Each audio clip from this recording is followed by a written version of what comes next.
asalaamaaleykum mbokk yi ñuy seetaan ANACIM moo ñëwaat di leen indi seen xibaar météo li ko dalee tey ci fajar jëm ba boori midi nemeeku nañ taw ci réew mi taw yoo xam ne xaw nañoo néew doole tuuti waaye nag amee nañ ko ci gox yu bëri ci réew mi ci mel ni Ndar wala Ndakaaru waaye tamit jàppaleen ni taw yooyu noonu dinañu desandi incha allah ci guddib tey ji jëm ba ëllëg ci fajar ci yenn ci gox yi pour ne pas dire ci dëkk bi yëpp daanaka dinañu ñëwaat ci loolu ci kanam incha allah waaye bu ñu tàmbalee ak animation satellite bi dinañu gis ni guddib tey jii jëm ba ëllëg incha allah dinañ am ay niir yu takku yoo xam ne dinañu ñëw ci biir réew mi jugee ci boori géej ay niir yoo xam ne nag dinañu mën a joxe taw ci boori penk réew mi ak jàpp boori bët gànnaar waaye jàpp leen ni tamit niir yu takku yi nga xam ne dinañ ko amee ci boori digg réew mi jëm ba boori sow dinañ fa mën a joxe ay wis-wisal ci yenn ci gox yi bu ñu xoolee prévision yi ñuy xaarandi guddib tey ji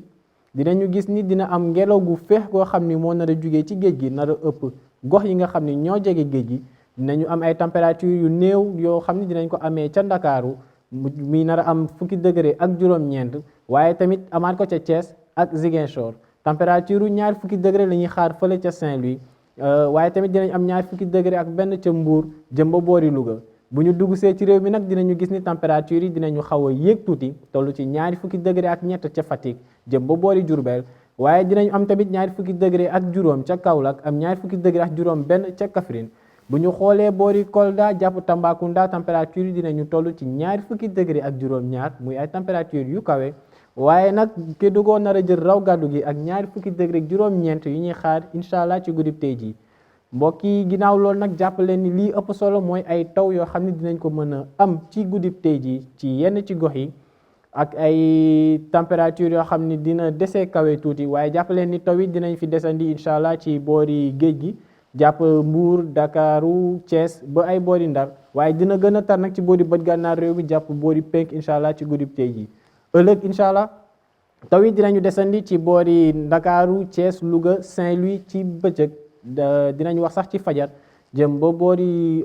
midi yooyu noonu incha allah taw yoo xam ne nag dinañu desee am doole tuuti waaye toujours ca bët gànnaar bi ëllëg dinañ fa mën a amee taw yoo xam ne dinañu laal boori Podor Linguère waaye tamit Louga ak Matam Bakel Tambacounda Kédougou penk réew mi nga xam ne tamit dinañ ci mën a am ay taw incha allah ci bisub ëllëg ginnaaw loolu tàngoor goo xam ne dina wàññeeku bu baax la ñu nar a nemmeeku ci lii ëpp ci réew mi ak ay température yoo xam ne dinañu toll ci ñaari fukki degré ak juróom ca Ndakaaru muy température bi gën a néew waaye dinañ am fanweeri degré ak ñett ca Mbour am fanweeri degré ak juróom benn ca Louga jàpp fanweeri degré ak juróom ñaar ca Fatick fanweeri degré ak juróom ñeent fële ca Kaolack bu ñu xoolee nag ca boori penk réew mi la température yi nar a gën a kawe dinañ fa nemmeeku ci lii ëpp ñeent fukki degré fële ca Matam ak Bakel amaat ko ca Tambacounda ñëw ba boori Kaffrine Kolda nag moo nar a am température bi nga xam ni mooy gën a néew mooy gën a kawe ngeen baal mi incha allah ëllëg ci digg bëccëg nar a toll ci ñeent fukki degré ak ñaar